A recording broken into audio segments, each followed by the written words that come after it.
So you may be asking, where do they serve? Where does Elder Advisors serve? So I've been told to just ask me about Lawrenceburg, Kentucky. Lawrenceburg, Kentucky. All right, so Lawrenceburg, Kentucky must have a story behind it. Lawrenceburg, Kentucky does, and it really typifies what I really love about my career, my vocation, because I don't have a job or anything. I just have a passion for this. Family called us in August, husband and wife, and Dad is in the nursing home, and because Dad's income, I'm getting a little into the baseball here, that's a sports metaphor, Dad's income is over $2,300. Well, part of that requirement is that we need the law firm, because Kentucky, I am a beautiful person, but I'm not an attorney. I meant that about being a beautiful person, by the way. And I'm also not an attorney. So we need the law firm, elder law superstar Steve Langdon, to draw up a qualified income trust. Some people refer to it as a Miller Trust. They have to move his income through before we go to the nursing home. So I don't want to take. Why is that important? Well, it's just to comply with the silly Medicaid rules. Right. I really don't know. Again, another rule we don't know. Right. But in any event, Tim Goebel and I went out, and Tim is the best kept secret of Elder Advisors because he does the hand-holding and all the banking stuff. And of course, we went to West Banco, and Tim and I were in the truck for an hour and a half. It was brutal. While the bank manager was basically going through the book, calling the corporate office in Wheeling, West Virginia to get it set up. But the point is, we got it done. Yeah, what it takes, you'll do. We'll do it. And no one else does that, because people just get a piece of paper and say, do this, do that, and you're like deer in the headlights. What do? I have no idea. And then people just drown. That's where the stress really comes in. So we hold their hands. Every client gets our cell phone numbers, and that should tell you a lot about how we do our job, John. You know, people can talk about Better Business Bureau and stuff like that everywhere, which we are, but the fact that they get our cell phone numbers tells us a lot. Well, we also did some funeral trusts. We got some money off the table. Well, I think it was yesterday, time flies. Autumn Schneider, she's my executive assistant. She tries to manage my schedule, my ego. She has no luck doing it. She does keep that in check. Yeah, the ego, she tries.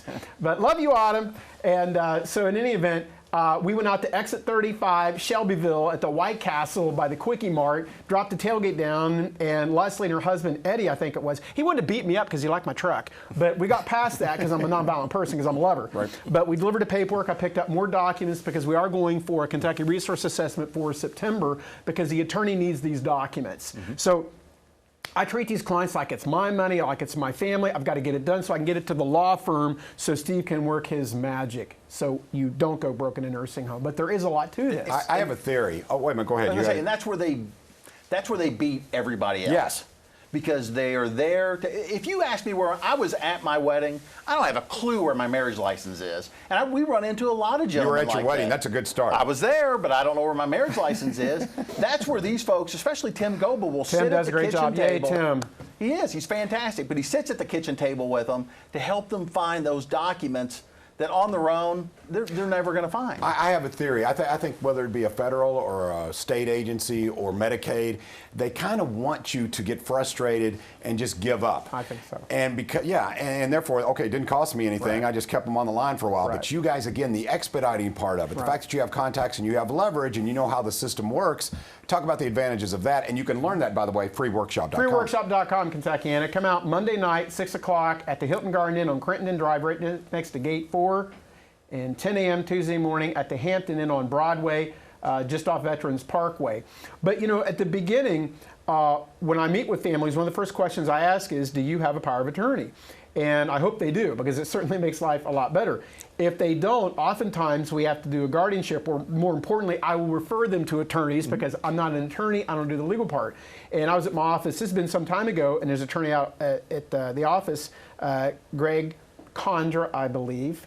And I think we're going to have him on next month, because I'm not an attorney, but nobody wants to do guardianship. Do you want to do guardianship, Steve? No, not Well, neither did Greg. It's Friday afternoon, 4 o'clock. Hey, Greg, you want to do guardianship? And I think he was talking to his bookie or something. Greg didn't have time to take it. But guardianship is a hassle for families to go through, and if they don't have a power of attorney, that's often what has to happen. So can you kind of give everybody an idea of, that's some of the things you talk about at the workshops? Yeah, power of attorney and the importance of. Oh, yeah, it's really Or not important. having it. Yeah, not having it can be a train wreck when rubber hits the road.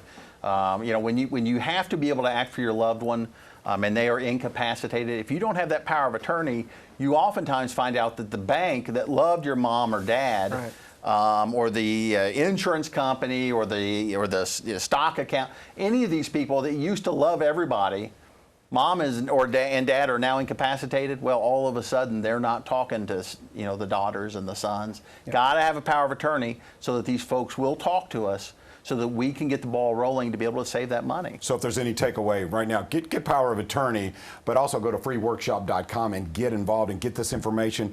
So Larry, what other things will be discussed? Medicaid, real estate, holding on to assets, the legal side. You've got it all. You're turnkey. We are turnkey because there's fundamentally 3 key questions we ask families. And I tell them, look, folks, you don't have to be honest with me, but you have to be honest with yourself. And if they're honest with themselves, their hands are going to go up at least once. So the first question I ask families is, how many families have a loved one in a nursing home now or about to go? Hands will go up. And I said, well, that's crisis planning. You know, you're going through $70,000 a month. We can stop that. We can protect assets. If it's a husband and wife, we can protect it all. Single person about half. The second variable is how many people have someone at home? And that was my family last night, by the way, at 5 o'clock, is getting stupid advice from their stockbroker guy. You got 30 seconds. Yeah. You can do it. Yeah. So that's pre-crisis planning. We can help there. Yep. And third is pre-planning to avoid it in the first place so it doesn't happen. That's pre-planning. So there's something for everybody at the workshop. Freeworkshop.com. Don't go broke in a nursing home. It is great information. And again, Steve, I can't say this enough. It's good news. It's good news. It's safe. We're going to keep everybody safe. Yep. And we're going to be there for them and give them a lot of free advice. All righty. Again, go to freeworkshop.com. We recommend that you do so. Larry, thank you so much. Of Steve, course. thank you John so much. Williams. Thank you. And thank you for watching. We'll see you tomorrow for the Thursday edition of Wave 3.